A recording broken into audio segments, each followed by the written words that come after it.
దుఃఖిస్తున్నారు, ఎంతగానో వారు బలహీనులైపోయారు అని చెప్పి దేవుని వాక్యాన్ని బట్టి మనం గ్రహించాలి. ఆ బలహీనతలో వారు తగ్గిపోయినప్పుడు వారు చేస్తున్నటువంటి ఆ పరిస్థితిలో దేవుడు వారిని ఎలా అప్పగించాడో తెలుసా? రాజులను తృణీకరించుచు త్రోవలేని ఎడారిలో వారు తిరుగులాడ చేశాడట అండి. రాజును తృణీకరించుచు ఉన్నారంటే వారు త్రోవలేని ఎడారిలో తిరుగులాడేటట్టుగా చేశాడు దేవుడు. రాజును తృణీకరిస్తున్నారు.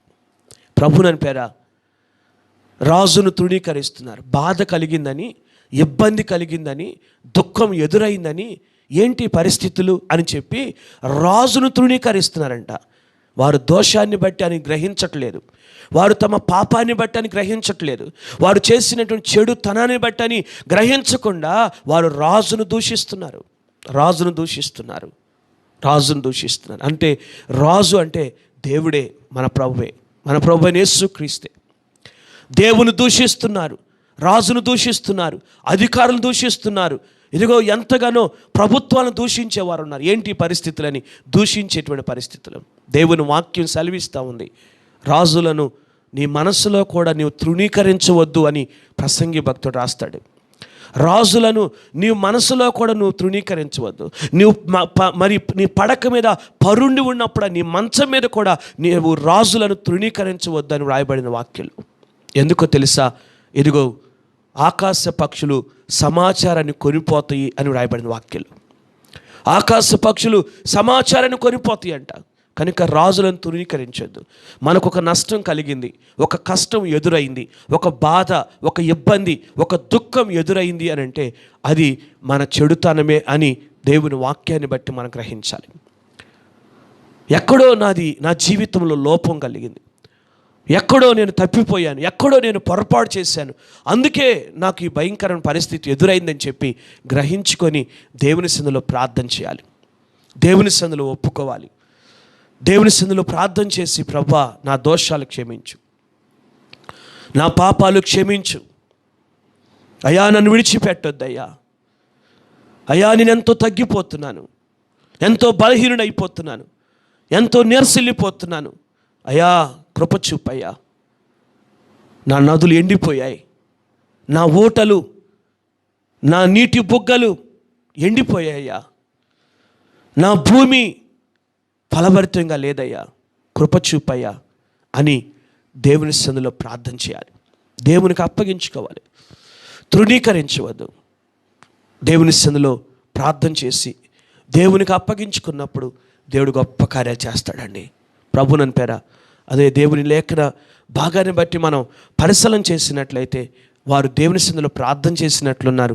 ఇక్కడ ఈ వాక్యంలో వ్రాయబడలేదు కానీ పేర ఇదిగో దేవుని వాక్యాన్ని బట్టి మనం పరిశీలన చేస్తే వారు దేవుని సన్నిధిలో ప్రార్థించినట్టున్నారు, మొరపెట్టినట్టున్నారు. దేవుడు చేసిన గొప్ప కార్యాలు చూసినట్లయితే ఇదిగో దేవుని వాక్యం మనం చూస్తాం.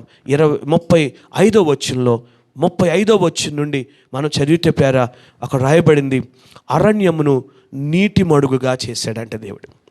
వారి ప్రార్థన ఆలకించాడు, వారి బాధలు చూశాడు, వారి దుఃఖములో చేసిన మొరలు దేవుడు విన్నాడు. ఇక్కడ కూడా ఈ మాటలను బట్టి మనం గ్రహించాలి. కష్టకాలమున వారు యెహోవాకు మొరపెట్టిరి అని 3 భాగాల్లో చూసాం. 4వ భాగంలోనేమో శ్రమకు తాళలేక వారు యెహోవాకు మొరపెట్టిరి అని చూసాం. ఈ 5వ భాగంలో ఆ మాట లేకపోయినా ఆ మాట ఉన్నది అని మనం గ్రహించాలి, లేక వారు ప్రార్థన చేశారు అని మనం గ్రహించాలి. అలాగూ చేయకపోతే దేవుడు వారిని ఆశీర్వదించేవాడు కాదు, దేవుడు వారి తట్టు చూసేవాడు కాదు. వారు మొరపెట్టి ఉండొచ్చు, వారు దేవుని సన్నిధిలో ప్రార్థన చేసి ఉండొచ్చు. అందుకొరకే దేవుడు చేసిన గొప్ప కార్యం ఏంటో తెలుసా? ఎండిపోయిన నదులను, ఎండిపోయిన ఊటలను ఇదిగో సత్తువ గల భూమి చవిటి పర్రగా మారిపోయినప్పుడు వారు దేవునికి మొరపెడితే ఆ శ్రమను బట్టి, ఆ బాధను బట్టి, ఆ దుఃఖాన్ని బట్టి వారు దేవునికి మొరపెట్టారు. వారు దేవునికి మొరపెడితే ప్రేరా దేవుడు చేసినటువంటి గొప్ప కార్యం ఏంటో తెలుసా? దేవుడు చేసిన గొప్ప కార్యం ఏంటో తెలుసా? ముందైతే తృణీకరించారు, కానీ రాజును తృణీకరించాడు, దేవుని తృణీకరించాడు. ఏంటి పరిస్థితులు? ఎందుకు దేవుడు ఇలా చేస్తున్నాడు? ఎందుకు దేవుడు దేశాలను నాశనం చేస్తున్నాడు? ఎందుకు మరి ప్రజలను ఎందుకు చంపేస్తున్నాడు దేవుడు? ఎందుకు ఎంత భయంకరమైన తెగులు రప్పించాడు అని మనం కూడా అనుకోవచ్చు. ఎక్కడో దోషం ఉంది, ఎక్కడో దేవునికి వ్యతిరేకమైన కార్యం ఉంది. అందును బట్టే కనుక ప్రభువుని పేర మనకు కలిగిన శ్రమను బట్టి, మనకు కలిగిన శోధనను బట్టి, మనకు వచ్చిన ఇబ్బందులను బట్టి, మనకు కలిగిన బాధను బట్టి, మనకు ఎదురైన దుఃఖాన్ని బట్టి మనము దేవుని తృణీకరించటం కాదు, రాజును తృణీకరించటం కాదండి. దేవుని సందులో లోబడి, ప్రభా మా దోషాలు క్షమించు, మా కుటుంబీకుల దోషాలు క్షమించు, మా పితరుల దోషాలు క్షమించు, మా ప్రజల దోషాలు క్షమించు, మా దేశాల దోషాన్ని క్షమించు ప్రభువా అని దేవుని సన్నిధిలో మనం కూడా ప్రార్థన చేయాలండి. సమూయేలు ఏం పాపం చేశాడు? పితరుల పాపాన్ని ఒప్పుకోలేదా? మోషే ఏ దోషం చేశాడు? పితరుల దోషాన్ని ఒప్పుకోలేదా? నెహెమ్యా ఏం పాపం చేశాడు? పితరుల దోషాన్ని ఒప్పుకోలేదా? ఇలాగూ ఎంతోమంది భక్తుల పేర ప్రార్థన చేశారు, మొరపెట్టారు దేవునికి. దేవుని బ్రతులు అడుకున్నారు, యా దోషాలు క్షమించు, పాపాలు క్షమించయ్యా అని బ్రతులు అడుకున్నారు. కనుక ప్రభుని పేర భయంకరమైన కరోనా వైరస్ ప్రపంచాన్ని ఇదిగో ఎంతగానో మృంగివేస్తున్నటువంటి ఈ సమయంలో మనం దేవుని దూషించటం కాదండి, మన ప్రభుని దూషించటం కాదండి. ఎందుకు దేవుడు ఇలా చేశాడు? ఒకవేళ దేవుడుంటే రావచ్చు కదా, దేవుడుంటే అద్భుతం చేయొచ్చు కదా, ఇదిగో దేవుడుంటే ఏదో గొప్ప కార్యం చేయొచ్చు కదా అనొద్దు. దూషించొద్దు.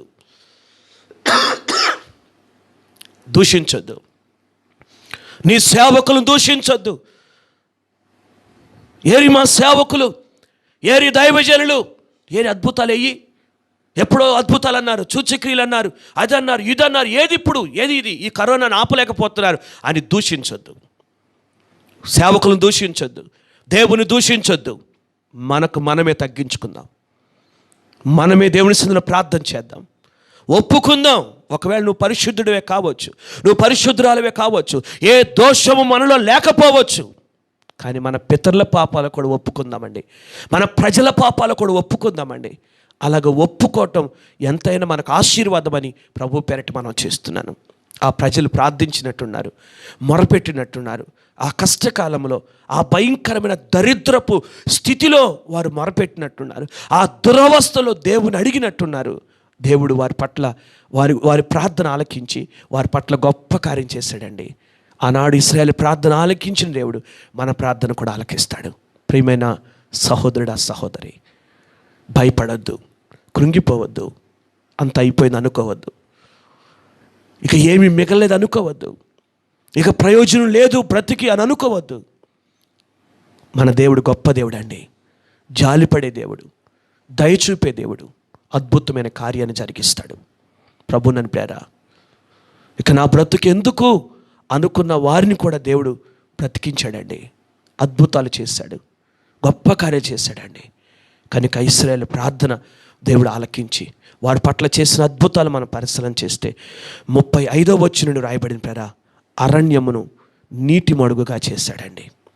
అరణ్యాన్ని నీటి మడుగుగా చేశాడు. నదులు అడవి అయిపోయినాయి కదా, ఆ నదులు అడవిగా మారిపోయాయి కదా, ఇప్పుడు ఆ అడవిని, ఆ అరణ్యాన్ని మరలా దేవుడు నీటి మడుగుగా చేశాడు.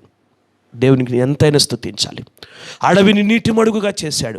అంత మాత్రమే కాదు, నేల ఎండిపోయింది కదా, నేల ఎండిపోయాయి కదా, ఆ నేలలో మరలా నీటి ఊటలు దేవుడు పుట్టించాడు. అక్కడ రాయబడింది ప్రేరా, ఎండిన నేలను నీటి ఊటల చోటుగా ఆయన మార్చాను అని రాయబడింది. ఎండిపోయిన నేలను మరలా దేవుడు నీటి ఓటలుగా చేశాడు. దేవుడు నీ ఓటలు ఎండిపోవటం దేవునికి ఇష్టం లేదండి. మరలా దేవుడు ఓటలు పుట్టించాడు. ఓటలు ఉబక చేసినట్లుగా దేవుని వాక్యలో చూస్తాం. ద్వితీయోపదేశకాండం 33వ అధ్యాయం 28వ వచనం రాయబడుతుంది, యాకోబు ఓట ప్రత్యేకింపబడును అని రాయబడింది. యాకోబు ఓట ప్రత్యేకింపబడినను, నీ ఓటను దేవుడు ప్రత్యేకపరుస్తాడు. నీకు ఓటలు ఉబక చేస్తాడు. ఆశీర్వాదపు ఓటలండి, దీవెనల ఓటలు దేవుడు దయచేస్తాడు. నీ ఓటలు ఉబక చేస్తాడు. ఏది ఎండిపోయినట్టు ఉందో దేవుడు మరలా ఓటలు ఉబక చేస్తాడండి. నీ కుటుంబంలో ఆర్థిక ఓటలు ఉబగ చేస్తాడు, ఆరోగ్యపు ఓటలు ఉబగ చేస్తాడు, వివాహాల ఓటలు ఉబగ చేస్తాడు, గర్భాల ఓటలు ఉబగ చేస్తాడు, ఉద్యోగాల ఓటలు, వ్యాపారాల ఓటలు, ఏ ఓటలు నువ్వు కావాలని కోరుకుంటున్నావో ఆ ఓటలను దేవుడు నీకు ఉబగ చేస్తాడండి. దేవుడు మరలా గొప్ప కార్యాలు చేస్తాడు. ఓటలు ఉబగ చేయటం మాత్రమే కాదండి, ఇంకా మనం పరిశీలన చేస్తే వారు అచ్చట నివాసపురము ఏర్పరచుకొనున్నట్లును, నివాసపురం కూడా ఏర్పాటు చేసుకునేటట్టు, ఒక గృహాన్ని కట్టుకునేటట్టు దేవుడు చేశాడు, ఒక నివాసాన్ని ఏర్పాటు చేసుకునేటట్టు చేశాడు. దేవుడు నీకు గృహాన్ని అనుగ్రహిస్తాడు, నీకు ఇల్లు అనుగ్రహిస్తాడు. నీకు ఇప్పటి వరకు స్థలం లేకపోవచ్చు, ఇల్లు లేకపోవచ్చు, లేక స్థిరమైన ఒక నివాసం నీకు లేకపోవచ్చు, ఒక చోటు లేకపోవచ్చు. దేవుడు నీకు ఒక స్థలాన్ని ఇస్తాడు, ఒక నివాసాన్ని ఇస్తాడు, ఒక ఇల్లు దేవుడు దయచేస్తాడు. అద్భుతమైన కార్యాన్ని దేవుడు జరిగిస్తాడండి. గృహాలు ఇచ్చాడు. అంత మాత్రమే కాదు, పొలములో విత్తనములు చల్లి ద్రాక్ష తోటలు నాటి అన్నాడు అండి. పొలములో విత్తనాలు చల్లుతున్నారు, వారు విత్తనాలు చల్లారు, ద్రాక్ష తోటలు నాటారు. వారు ఏం చేశారు తెలుసా? ఆ విత్తనాలు చల్లి వారు ద్రాక్ష తోటలు నాటి వాటి వలన సస్యఫల సమృద్ధి పొందుతున్నారంట, ఫలాన్ని పొందుతున్నారండి, ప్రతిఫలం అనుభవిస్తూ ఉన్నారు. విత్తనము నాటారు, ఆ విత్తనం యొక్క ఫలాన్ని అనుభవిస్తున్నారు. ద్రాక్ష చెట్లు నాటారు, వాటి సస్యఫలమును అనుభవిస్తూ ఉన్నారు. కనుక ప్రభువుని పేర నీ ఏ విత్తనం విత్తుతున్నావు, నీ ఫలాన్ని నువ్వు చూస్తావు, నీ ఫలం నువ్వు పొందుతావు. నువ్వు విత్తనం విత్తావా, ఆ విత్తనం ఫలముని, సస్యఫలాన్ని నువ్వు పొందుతావు. దేవుడు నీకు ఫలభరితాన్ని అనుగ్రహిస్తాడు అని దేవుని వాక్యాన్ని బట్టి గ్రహించాలి.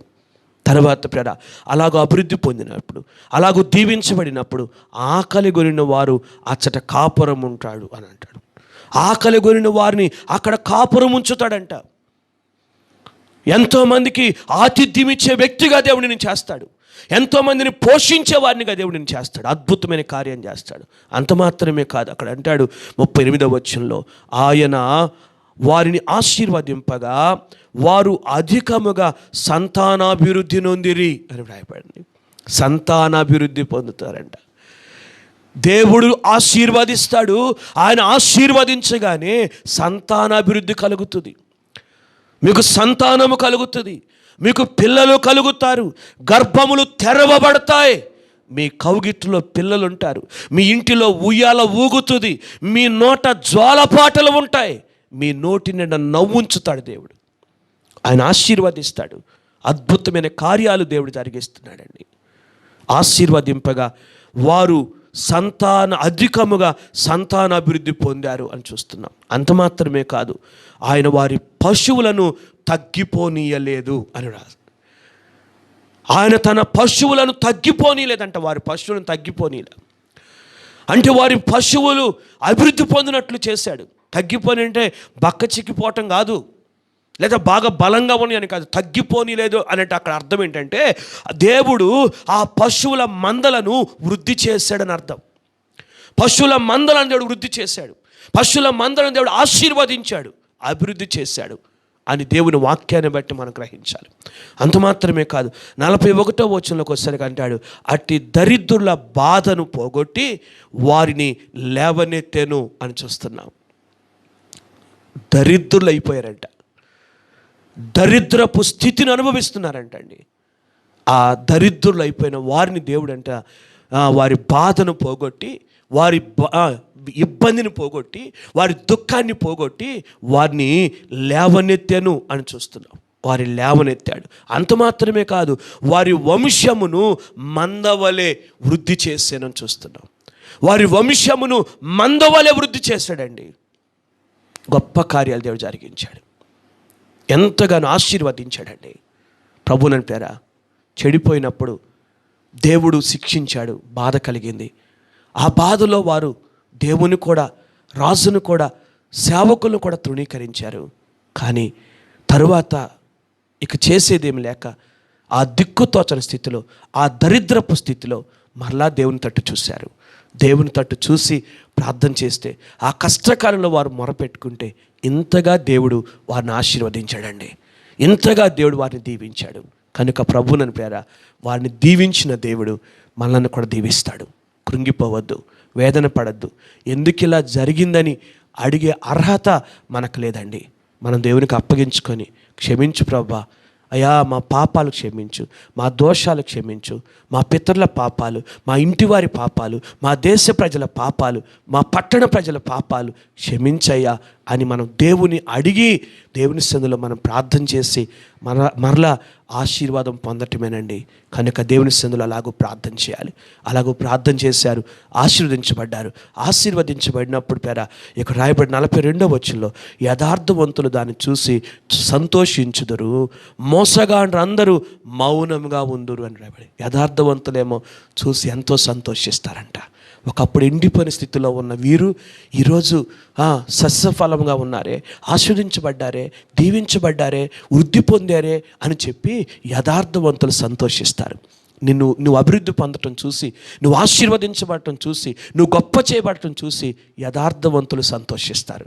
అలాగే ప్రేరా ఇదిగో చూస్తున్న మోసగాండ్రు నిన్ను మోసం చేసిన వారు, నీ శత్రువులు, నీకు వ్యతిరేకమైన వారు అందరూ కూడా మౌనంగా ఉంటారు. ఇక వారు నోరు ఎత్తలేరండి. ఇశ్రాయేలు మీద దేవుని వాక్యం సెలవిచ్చినట్లుగా ఇశ్రాయేలు మీద ఏ కుక్కయు తమ నాలుకను ఆడించదు అని చెప్పినట్లుగా ప్రేరా ఇక నీ మీద ఎవ్వరు కూడా ఏ నాలుక ఆడించరండి. ఏ వ్యతిరేకమైనగా నీకు మాట్లాడరు. మౌనంగా ఉండిపోతారు. నీ విషయంలో మౌనంగా ఉండిపోతారు. అంత గొప్ప కార్యాన్ని దేవుడు ఇక్కడ జరిగిస్తున్నాడు. 43వ వచనంలోకి వచ్చేసరికి, ఆఖరి వచనంలోకి వచ్చేసరికి బుద్ధిమంతుడైన వాడు ఈ విషయములను ఆలోచిస్తాడు అన్నాడు. బుద్ధిమంతుడైన వాడంట ఆలోచిస్తాడంట. ఏ విషయాల్ని? ఎలా ఆశీర్వదించబడ్డారు, ఎలా దీవించబడ్డారు. ఒకప్పుడు ఎండిపోయి ఉన్నారు కదా, ఒకప్పుడు ఏమి లేని స్థితిలో ఉన్నారు కదా, ఒకప్పుడు దరిద్రపు స్థితిలో ఉన్నారు కదా, ఒకప్పుడు భయంకరమైన పరిస్థితుల్లో ఉన్నారు కదా.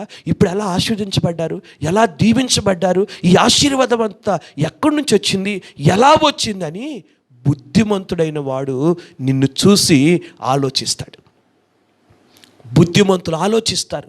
ఒకప్పుడు ఏమీ లేనివారు కదా, ఇప్పుడు ఇంత ఆశీర్వాదం వచ్చింది, ఎక్కడి నుంచి వచ్చింది, ఎవరిచ్చారని బుద్ధిమంతుడైన వాడు ఆలోచిస్తారు. ఆలోచించే అనుభవం కావాలండి.